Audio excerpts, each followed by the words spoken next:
Tankers! I'm doing a bit of a tank-themed week. I love it. I haven't tanked in a little while, so I thought I'd jump balls deep into some tanking for you guys. And today we're going to get a little bit serious. We had some fun videos yesterday, looking at the one-button tanking that is currently affecting the Prot Warriors. I expect that to be changed, but that's cool. Today I'm going to talk you through my mindset. We recently did a workshop on Saturday, which kind of prompted me to do a tank-themed week. That workshop revolved around thinking about what to do, following certain rules, how do we think about things before they become a problem, all that kind of crazy junk. So I thought, what the hell? I did cover a similar video like this many months ago. But let's bring it up to date. Let's bring it up to speed, get relevant. Let's talk about my Prot Warrior. He's not overly geared. He has some random pieces from my time with Method and, of course, where he was living. So you can have a look here. An Annihilan Helm, 378, 378 neck, 384 Raid Finder shoulders. He's got a 378 cloak with no enchant. He's got a chest there. He's still gemmed heavily for mastery. You see he's got braces there that are just from the vendor. They've got no enchant either. He's got a nice pair of gloves, giving us a 2-piece bonus. He's also got the belt, which comes from 353.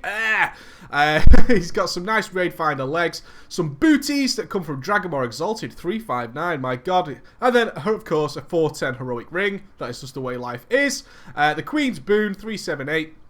And blue trinkets, 333 trinket and a 346 earthen figurine from Jewel Crafting, and he's got the shield and he's also got the mace from the new heroics. So you can see his gear is not incredible. 373 item level, nothing crazy. Nothing crazy about this whatsoever. Should be very similar to how your guys are geared out. Let's look at the talents I'm going to take for this bad boy. I'm going to take Juggernaut so I can charge every 12 seconds. I like a nice constant pace in my heroics. I pick up Impending Victory. I tend to get a lot of kills when I'm AoE tanking. This gives me big super fast heals. I like it.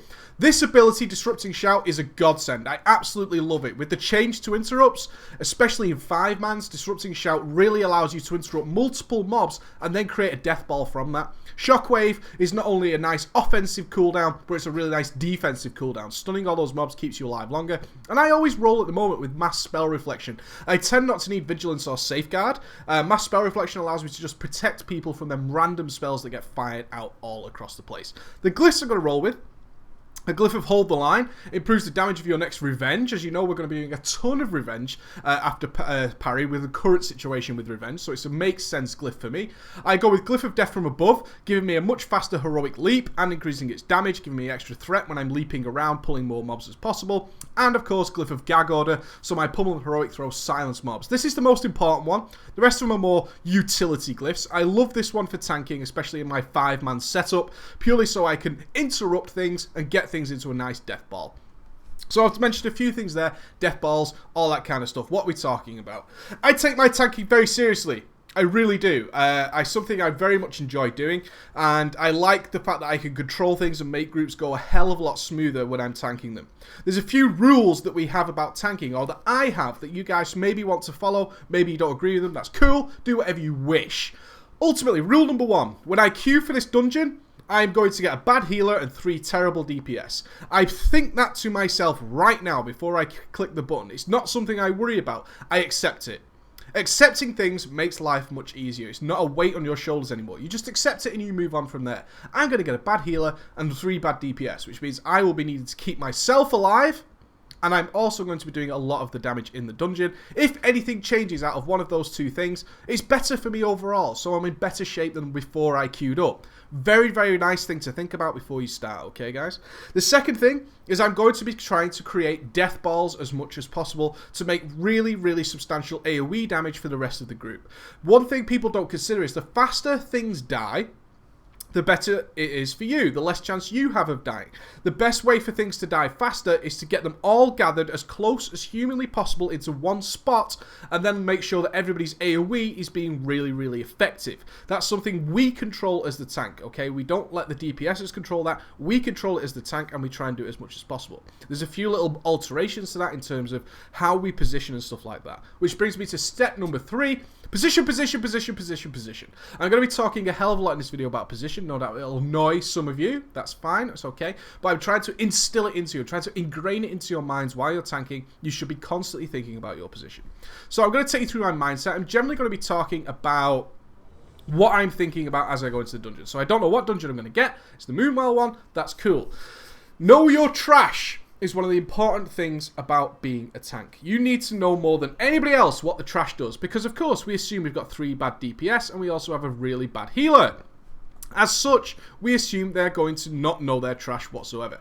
So jumping into this dungeon, we're going to get this first Legion Demon. This Legion Demon likes to leap around. He also does a rather large AoE DPS spell. Now this is countered later in the dungeon by the fact that we have crit heals permanently for our healer. Let's make sure we've got rebuff. We need stamina. Cool. Right, let's pull as soon as we can. Get this fight underway. So I'm going to get the initial aggro on this bad boy. Come on, Legion Demon. Show me who's boss. I'm just going to do the natural tier. There you can see we've got that lovely strike fear. You can see the AoE damage starting on everybody. So I'm going to assume that my healer is not going to be able to cope with this damage. I'm going to wait maybe one more. If he does cast another, the healer seems fine. So already I'm in better shape. Our healer seems like he's alright. Cool. Off we go.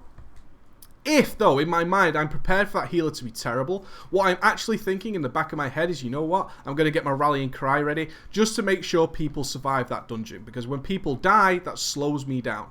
Pace is very important. I'm going to keep the pace of the group as much as possible. I'm going to be tracking my healer's mana all the way through the dungeon. I'm just going to keep an eye on him. I don't care about any DPS's mana, whether it's a mage, a shadow priest, or whatever. They can look after that themselves. They can drink in between pulls. That's all good. As soon as there's a gap, off we go. Now this trash pack has 2 casters in it, the Dreadlord Defender and the other Dreadlord Defender. So I want to try and gather them up quickly. So I'm going to move in. I'm going to start trying to create this death ball. There you go. You see, right, there's my death ball. I've created it very quickly. And now I'm going to start shockwaving, stun them down so I take very little damage. And I'm going to wait for these to start casting. And then I'm going to use a Disrupting Shout. You see that? Interrupting both of those spells. Very cool. And now I'm keeping these death balls. Now notice my position, guys. I've turned them away from the raid. Give that another interrupt there. Reducing all my damage coming in.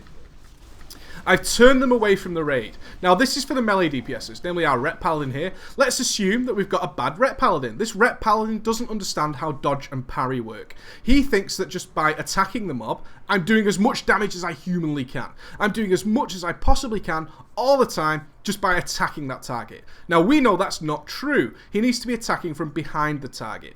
Some tanks will just charge in aimlessly and stand in front of the target, happy as they can be, and everything's going to be hunky-dory. And then we'll see that DPSs are in fact not doing what we want them to do.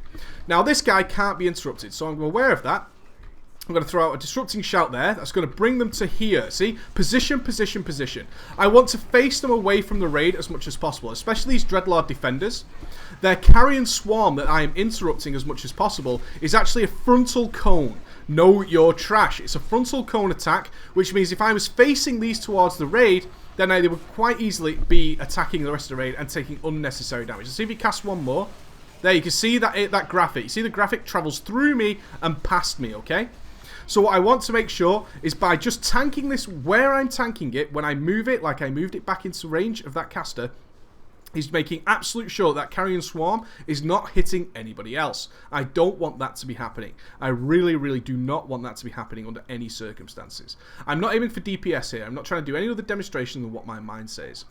Right now, as I approach here, I'm thinking about the next mob. I'm thinking about it's another Legion Lord. But we should be in good shape. Our healer's pretty decent. He's going to have a nice crit buff from Shadow Walk, which gives us a nice critical buff, which also affects healers.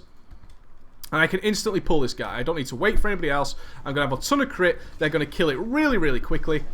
This Strike Fear doesn't affect anybody, okay? It really doesn't. Let's watch our Ret Paladin. Now you can see our Ret Paladin is, as we said, he's attacking from the front. Now I'm aware of that. I can see him here. He's attacking from the front. He's not aware of attacking from behind. So now it's up to me, okay? That little test we just did then, it now makes it up to me. I'm going to wait a couple of seconds for our crit buff to go up. That's actually going to make this trash pack last a lot less long in terms of life. They're going to last a lot less. 10, 11, 12, and 15 should be enough. Okay. So I want to try and drag these in. There you go. I still want them to be in range of the Arcanist, so I'm just altering my position a little bit. Lost one there, give that a taunt back. I'm going to give it a heroic throw. I want to silence it and bring it back into the pack. That's where your heroic throw gag order comes in really handy.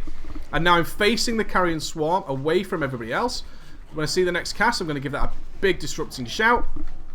Interrupt as many as possible. Try and interrupt them both. There we go. Disrupting Shout. Interrupted 2 Carrion Swarms. That was double damage I prevented. I'm now facing away, so the Ret Pally's DPS is going to be naturally higher. I am actually openly affecting his DPS. By turning these mobs away, I'm openly increasing his DPS without him realizing it. He doesn't know. He doesn't realize that is going on, but it's happening, and that's because of my tanking positioning. Always thinking about position. As soon as I pulled there, I see this is not a great position. I've got a Carrion Swarmer running away. The Arcanist in the middle doesn't want to move. There's a cast going on, so a quick heroic throw, judging my position, bringing those mobs back in. Okay, so we're going to be rocking on this boss. I'm already thinking about what happens with this boss. This boss has a few abilities which I need to be aware of. One is the Fell Flames on the floor. Now, for the casters, I can't do much about that. But my Ret Pally, I'm worried about. He doesn't know about attacking from behind, so I'm pretty sure that if a Fell Flame appeared underneath him, he might stand in it for a longer period of time. I could passively make him live longer and take less damage by being aware of where he is stood and then moving that position. Moving away and watching Fell Flames not only on me, but on him as well. You should be doing this in raids. If you've seen an ability that is coming towards one of your melee, you should be moving as the tank. So we're going to get straight in. Got aggro, and I'm going to move it behind. You see a Ret Pally there is attacking from any old direction he can. No problem at all. I'm going to stand here. Now he's still attacking from the front, so I'm going to move it back. There we go. Right, our Ret Pally is now DPSing from behind. He's doing naturally more DPS. Now you can see the Fell Flame spawn on the Ret Pally, so he's stood in it. I move the boss away. He naturally moves out of it. That was a brilliant example. Thank you, Survivor Elf. Survivor Elf, kind of an ironic name for sure. Survivor Elf there is not aware of his surroundings whatsoever. He's actually more interested in his transmog, which is cool. That's fine. So I'm actually making him take less damage by moving the boss away. He doesn't realize that he's moved out of the dangerous situation purely because I moved the boss away. Really nice example. Thank you, Survivor Elf. I'm going to blow Shield Wall here, because I know when I take this eye, he's going to go wailing on me. So I blow Shield Wall just before I pull. There you go. I'm not taking hardly any damage whatsoever. Gives the healer plenty of time to get back into good shape. And then we can all be really cool, happy friends forever and ever. Ret Pally attacking from the side. Going to move it to here. Ret Pally now doing more damage. Blowing all his cooldowns. He's in a happy place. Now I'm watching these Fell Flames. That's on the Hunter. That's cool. I don't need to watch the boss. This is something a lot of people do, is they watch the boss. I don't give a shit about the boss. I'm the tank. I couldn't care less about what the boss is doing. I've got aggro. My health is more than fine. I'm not going to die to this boss. I'm watching everybody else. I'm watching the party. You can see I'm spinning my camera around. Fell Flames on the Ret Pally. Let's move it. You can see he's standing in the middle. But as I've moved the boss, he's naturally moved out of it himself. Okay? He doesn't realize that one of the things that helped him do that was literally just me moving the boss. He wants to DPS the boss. That is one thing we can be certain of with any DPSer, good or bad. They want to do damage. That's cool. That's really, really fine. So by doing this, I'm just saving his ass passively. I'm passively helping him out. I'm helping the healer out. He's taking less damage. I want more of the heals directed towards me. Where's our Resto Druid? He's almost here. Resto Druid's almost here. I'm just keeping an eye on him. That means I'm going to go ahead and pull. So I'm going to move myself to here. Now I've created this position. I'm in a good position here. I'm always thinking about my position. I'm going to give this a demo shout so they melee me for slightly less. I don't want to be pulling these at the same time while the rest of the crew is moving up. I don't want that to happen. All I want is to be in a position where they're attacking from behind, our Ret Pally, and I'm not in danger of pulling these, and everybody's having a really, really good time. Awesome. Give that an impending victory. Give myself a nice big heal. Then charge over here. Pull these, and again, I'm moving sideways. You don't have to move directly behind, okay? That's one of the things you need to learn, is you don't need to move directly behind. I'm happy with that. Now this pull, 2 casters, 1 melee. So I'm going to heroic throw that caster. I'm going to charge this caster. Well, the charge was too close. Now I've created my death ball. Very quickly. If you have a caster in the pack, especially 2 casters, you can really help that situation out by simply just judging what to do. You want to silence one of them, because when a caster is silenced, he will walk. He's bringing them over to me. Good player. Like that. And now I've created my death ball. I've turned them away. And I've got them into a nice, easy group for the rest of the party to play with. Let's keep going. Jump into these bad boys. These are really easy. Moving again. Always position, position, position. That's all I care about these. Is I want people to be able to cleave and AoE the crap out of these things. I don't want them to risk pulling other mobs. Often when people are pulling other mobs, it's bad tanking position. People won't go too far away from your tanking position. Here we go. 2 casters again. Target 1. Heroic throw on him. Charge the other one. A little bit of preemptive pull there by the Hunter. That's okay. That's why Taunt is there. These guys casting, disrupting shout, interrupting a frostball and a fireball. Give that a big thunderclap, interrupt that one. I'm going to give these a mass spell reflection, just to help everybody out a little bit. Happy with those. Those have no life anyway. Pull the next ones. Off we go. Into position again. Always thinking position. You can see I'm doing a repeat. It's a very common sense thing once you think about it. But I'm thinking about the next trash now. This trash is done. It's dealt with. This trash has a cast which interrupts everybody. So I want to try and stop that. So what I'm going to do that is the Sweet Lullaby. These two casts. There it is. I'm going to shade my Shockwave for that. That's interrupted both of them. Awesome. No one's going to get stunned. No one's going to get Sweet Lullabied. Both mobs dead. Nobody got stunned. Maximum DPS all the time, okay? We're keeping the DPS nice and high. Now, I'm thinking about this boss before we pull it. I was thinking about this earlier on the last trash pack. I'm thinking, okay, a few things that need to happen here. I need to assume the DPS will not interrupt. I need to create death balls out of multiple spread out mobs. Heroic Throw is going to make my life much easier. So I'm going to stand next to one. These spawning twos, spreading out consecutively. I'm going to Heroic Throw this one. That's going to be my opening gambit. Is Heroic Throw him. That silences him. Start tanking this one. They're both going to move into a death ball for me. Awesome. Interrupt that one. Now someone's going to get turned into the hand. There it is. Now I'm going to fuck everything else off. I want this hand dead. There's a player out of action. My DPS is terrible. You see, I'm the only one doing the DPS. I'm going to move back into here. Create the death ball again. The other couple of spells we need to worry about on this is one of them is, I forget the name, it's not Cold Flame, but it's a long-ass interrupt. It's a very long-ass interrupt. I want to interrupt the caster again, so I'm going to target the caster at distance. There we go. Heroic Throw him, Shield Slam him, and interrupt this guy, and then move back in and try and create the death ball again. Give it a spell reflect there. That gives us a nice situation. Now, what I'm watching for is I'm saving my Shockwave on purpose. I want you to be aware of that. For this spell here, Arcane Shock. You can't interrupt it. What you can do is Shockwave it and stun them. So there we go. We stopped all that AoE damage happening to the raid. So cool. I always call it a raid. I know it's a party. Again, targeting the guy at range. Heroic Throwing him. Create the death ball. Now, someone's going to get turned to a hand. There we go. So I want to give these a revenge before I move off. There we go. Just make sure I've got aggro on the mobs. Coming back into here. And I'm saving my Shockwave again to see if we get that Arcane Shock. We don't like Arcane Shock. It really causes the healer a lot of unnecessary stress. If that should happen. Doesn't look like they will last long enough this time. Awesome. And there you go. Boss dead. Healer nice. Everybody's health is nice and high. No one in huge danger. But what you can see is I'm making sure I do the majority of the big issues. That's what a baller does. The baller takes it up. Let's check total. Then let's check interrupts. There you can see the interrupts. I've done 17, Hunter 1, Ret Pally 1. So it's up to me to make sure that happens. It's up to me. I don't care about anything else other than having a smooth run. I'm not trying to prove anything. And these guys don't even know it's happening. That's the thing. You will never get sort of like a thanks or anything. And you shouldn't expect it either. These guys don't understand this stuff. We're talking about a melee character, a Ret Pally, maybe new to the game. Doesn't understand the mechanics of stuff like standing behind to avoid dodges and parries and that kind of stuff. He doesn't care. He's having fun. He's got a lot of good transmog gear. He's been and done some Black Temple and all that kind of stuff. He's having a whole whale of a time. Target that guy. See him get aggro off our Ret Pally friend. There we go. We've got nice aggro now. Keeping my damage nice and high. And these guys are now in a death ball, so they can just AoE away happily. Impending victory. Give myself some nice big heals.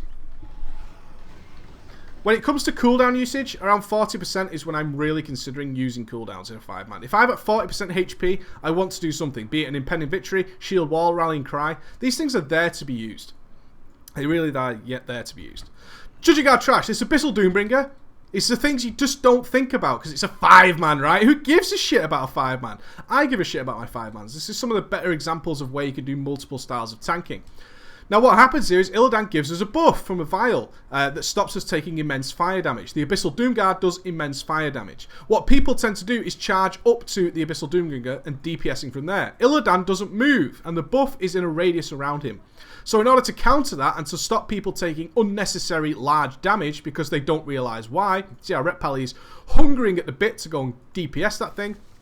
He's got the water return on him. I'm going to pull the boss, or the Abyssal Doombringer, to us. Okay, I'm going to bring it, so make sure everybody is in range. I want everybody to be in range, and I'm going to turn it around so he's attacking from behind. Now, everybody has the buff now. Well, besides this guy, but, you know, there's only so much you can do. If he's going to stand that far away from Illidan, that's his deal, you know? That's his problem. There's nothing much I can do about that. I'm going to definitely just think about the stuff. This trash, there's nothing really to worry about. It's a simple AoE trash pack. They need AoE damage, but I'm passively going to do a ton of AoE damage anyway. So I'm just going to gather them up with a Thunderclap. I'm going to set up a Death Ball here. And there we go. We're in happy, happy days. I'm not worried about anything with this trash pack at all. I'm thinking about the next boss. I'm assuming our Ret Pally friend after the first one is not going to move from any fires. As far as I know, maybe our Hunter won't, or our Warlock won't. I don't know. We got a Warlock here doing, you know, around 8k DPS on this trash. So I've got to assume these guys are going to be pretty bad at moving from Fel Flames, and they probably don't understand how the rest of the fight works with throwing the sword and stuff. So this guy needs dragging around in a safe spot. Over here is an area where 2 large Doom Guards will spawn, and as such, they will need DPSing down rather quickly using the Moonwell buff. Oh, miss. Someone do some AoE. Gives me time to talk again. There we go. Debuff's off. Awesome. Die. So I'm going to drag this around. Now, usually, it takes 2 of his Fel Flame attacks in order to bring us into the situation where we need to be looking towards the next phase of this fight. So I'm going to start nice and clear over here. I'm going to drag my Fel Flame path is around here. I'm already thinking, what is my Fel Flame path? I'm going to drag him round here in a nice concentric arc. That should allow the Ret Pally to follow me around and give the rest of the guys plenty of room to move around. So here's Fel Firestorm. Don't move prematurely. Okay, now we're going to move. And I'm just going to move backwards, some nice little strafing and some backpedaling, just to make sure this is nice and easy. Now, this thing's going reasonably fine. Our Warlock is having a little bit of trouble. I'm going to stop as soon as possible, because I'm now thinking about my next area effect. I'm just watching my HP, around about 60%. Healer's not having a great time, for sure. I'm now thinking when I do my next Fel Flame Kite, I want to end around here. So here's the Fel Firestorm. So I'm going to position this way. I want to go this way. Okay, so I want to go this way. I'm dragging him in a nice circle. Now I'm going to bring him round to where I want to finish. Fel Firestorm should be finishing pretty soon. Boom. There we go. I want to finish here. Now we're going to get these 2 ads spawning very, very soon. Make sure, though, you know this boss needs the sword throwing into Mannoroth in order for this to finish up. So here's the 2 portals. So I actually just want to be here, positioned right in the middle. Make sure you're the guy clicking the sword. If you don't know that happens, your sword's going to drop. There it is. Sword thrown in. Now, I don't care that the rest of the DPS are going to bugger off. I'm really not interested. What I want to do is DPS these. You can see I'm getting the 110,000 buff. That's from standing in the Moonwell here. I'm going to do that. You can see no one else is doing that. That's okay. It's fine. Ret Pally's over here. He's doing a little bit. And when this is all said and done, we should be moving on to phase 2. Okay, awesome. Everything dead. Move over to Mannoroth. Move in and start sundering this up so I can help the guys out a little bit with DPS. And now thinking about the next phase of the fight. Right now. This bit I don't have to worry about anything, but I know a portal's going to open over here. And then I'm going to have to tank a lot of mobs. So I want to make sure the healer's not taking any damage. It can feel a little bit overwhelming at some points. That's fine. We've got things to counter that. I would like to keep Sunder Armor on this boss just to help it die a little bit quicker. Here comes the Nether Tear. So there's the portal. I'm going to set up position here. We've got 30 seconds left so I can tank a few mobs. I'm going to spread my abilities around. I'm not trying to openly tank everything. I want to make sure I've got a global cooldown ready for every single one of these things. On the next one, going to leap over, refresh Sunder, and then move back into the action. Now, if I generally just use Heroic Leap whenever I need it, I should be in good shape to make sure Sunder Armor stays on that guy, and I'm increasing their DPS passively. They don't realise I'm doing it. That's fine. I don't care if they don't realise I'm doing it. Sunder Armors. I'm just dropping Sunders on these guys. That's all I'm doing. Fel Firestorm can get a little bit tricky. But I'm just going to create myself a nice little circle around here. I'm going to drop a Shockwave on there. I'm going to leap over to the boss, refresh Sunder Armor, and then I'm going to charge back in. I'm not in great danger of dying to Fel Firestorm, you know? I'm not in much danger at all. So we got a little bit of spreaders. Come back, spreaders. There we go. Get some Sunder Armors. You see, they get a little bit overwhelming at some point, and that's fine. Nothing we're too worried about at all. I'm managing, you might be saying, why are you not focusing up to see when Sunder Armor gets refreshed? I'm just managing it off my Heroic Leap cooldown. My Heroic Leap cooldown is much less than the cooldown needed to refresh Sunder Armor. So, one more Thunderclap over there. Come over here. Sunder Armor fell off. I must have missed last time, that's okay. And 3 stacks on. Move back into the pack. Give it a big Thunderclap, and I should have back on aggro and everything. Really simple stuff, and nothing to panic about. Nice and easy. Just watching the old Heroic Leap. Oh, one slips through, that's fine. Give it a big thunderclap. Give it a taunt. And just keep going ahead. I'm going to drop that. I'm going to charge in. Give him a Sunder Armor. Pick all these up. Go for a thunderclap in there. Give him a big shockwave. And just keep going in. You're never going to worry about 2 mobs, you know? 1 or 2 mobs getting away. Sure, it's nice to tank them all, but sometimes with keeping Sunder Armor up, it's just more important not to do that. Keep moving on. Any new ones that spawn. That one's got aggro on someone else. Get aggro on that. Now I'm a demon. I don't care anymore. I'm a demon now. I'm going to build up some rage. Give it a big shattering throw to finish it off. And that's my mindset. That's what I'm thinking. I'm always thinking about the next trash. One thing you've got to worry about with your threat is the only thing that's really a concern is the very beginning of the fight. On any trash mob or boss mob, it doesn't really matter at all. It really doesn't. Once you've got initial threat, start thinking about what happens next. Don't stare at the boss. Never stare at the boss. There's no point. You're a tank. Once you've got aggro, you need to care about your health bar. That's what you watch. You don't watch the boss. If there's some specific thing about to happen, you've generally got a timer or a cooldown for that anyway. What you're thinking about is, what is my position? I'm in a good position here. How can I make it better and make everybody have an easier time overall? And then I'm thinking, you know what? I could do this, I could do that. And then I'm thinking about what's next and how best to deal with that situation. So then you're not waiting for bosses and mobs to die. You're now thinking, I know what to do with this pack. I've already thought about it, so I can go in and have a great time. Alright, ballers. That's my mindset of tanking. That's what goes on in my head. I hope some of that is helpful to you. I hope you have a great time. Take it easy, ballers.